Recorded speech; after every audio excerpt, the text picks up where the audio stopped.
Hello class, it's Dr. Mike here with a bit of Linux for you. So we're going to talk about briefly here is the boot process and what run levels are.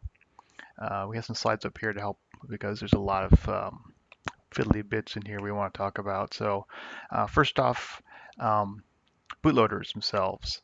Um, I would say don't worry about Lilo. That's long and old, very old. And in fact, we're going to look at there's grub and there's also grub 2. So we'll actually go into editing those in a different video. But for now, we're just going to talk about um, really the boot process itself here, and then the init stage, and then we'll talk about what run levels are, the actual run level itself. So when we first start up, of course, you have your post, um, your power on self-test. So your BIOS or UEFI will go ahead and create this, and we'll look for a stage 1 bootloader. Stage 1 is typically in the master boot record. It's very small. It only has enough space to hold 4 partitions. It's like 442 bytes in size. It's a very small area in the boot record, but it will point to a bootloader. This is, of course, after the BIOS or the UEFI checks the USB ports, for example, or DVD, if you still have one of those, for any kind of bootable device. So, for example, a boot disk or a boot USB.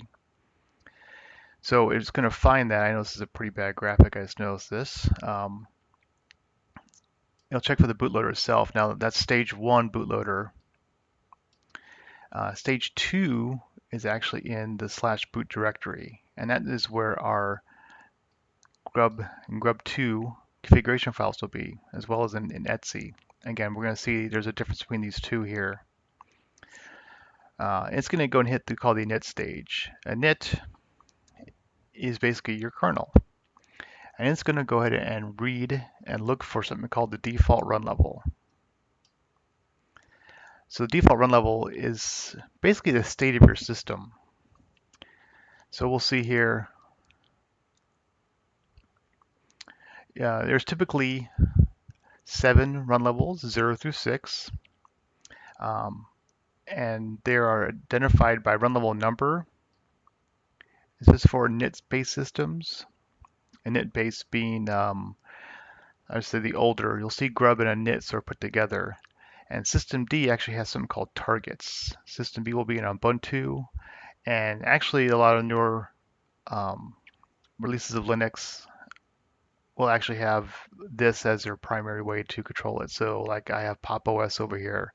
It's a System D based system. So we're going to see as we look at these two sides of the house, the init based and the System D based, it's going to how we modify run levels, how we modify services and processes that run with those are going to be a little different. But again, we'll split that out into a separate video.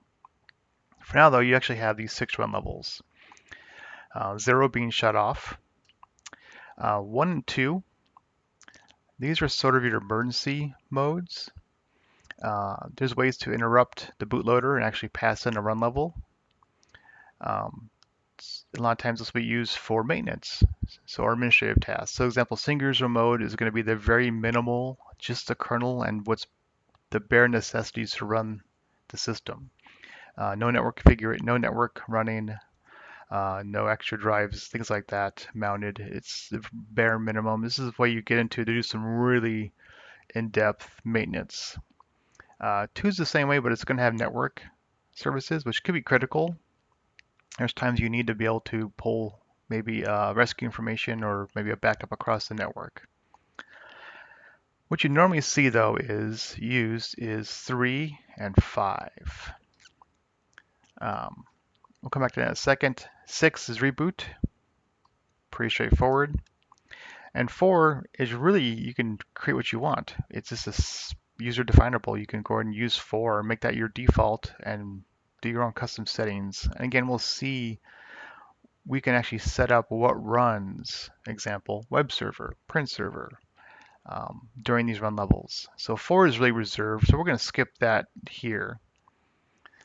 3 normally is a normal startup, and this is going to be command line based, And 5 is normal startup with graphical user or GUI.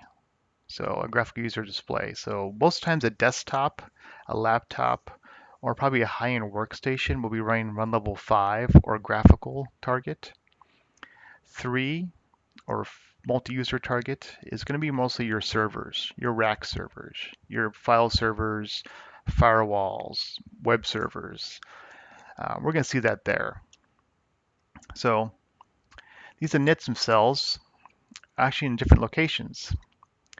So our traditional init-based system here, oops, our init-based system is going to be in the etc init tab file. Systemd itself, we actually have to set that. It's in the etc systemd directory, but that is set differently. This one's actually a file, and so you actually add the file directly. Default run levels again are inside there. We'll look at these. Upstart has a default in the rc system init.conf, has a default run level variable, and this file itself is right there. At the very bottom of this etc init tab is this number right here. You change the number with a simple editor as root, and that's it. So let's talk about the ways we can actually modify and see our run levels. So our level command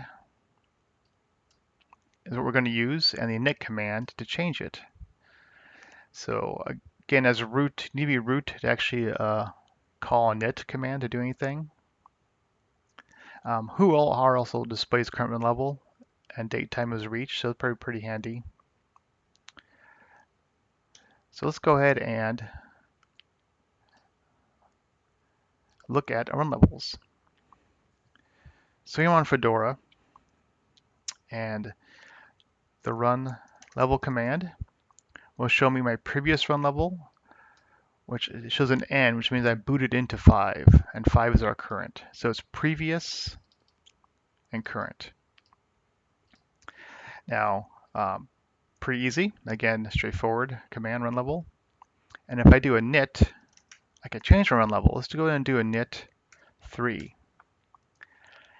And right away, you see the system itself changed into a non-graphical user interface.